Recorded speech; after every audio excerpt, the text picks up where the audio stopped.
আমার ফিটনেসের রাজ হচ্ছে গরমের মধ্যে ঠান্ডা খাবার খাওয়া।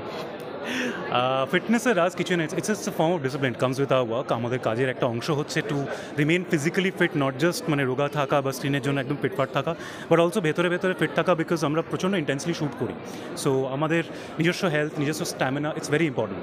তো আমরা ডিসিপ্লিনভাবে সেটাকে পারসিউ করার চেষ্টা করি। So it's like anybody else, মানে এনি নর্মাল পার্সন হয়তো একটু জগ করতে চাইবে, হয়তো একটু খেলাধুলো করতে চাইবে, maybe it good food, healthy food, আর মাঝে মাঝে একটু বিলেলাপনা করতে ভালোই লাগে খাবারের সাথে, কার না ভালো লাগে। তো সেটাকে ব্যালেন্স আউট করা, দ্যাটস দ্য অনলি ট্রিক। অনেকটা এখন এখন অনেকটা, আগে অতটা ছিলাম না, but as time is progressing আমি দেখি যে আমার বন্ধুরা খুব fit, they are keeping fit, tremendously fit, putting lot of hard work. ওদেরকে দেখে আমি inspired. So why not go for it. এই সবে ঢুকলাম, সবার সাথে আলাপ করার জন্য আমি উৎসুক, এবং এই ছবি আলাপের সাথেও আলাপ করতে আমি খুব উৎসুক। The trailer is very very promising. আর আমার অনেক বন্ধুরা কাজ করেছে প্রজেক্টের মধ্যে, so I am looking forward to it.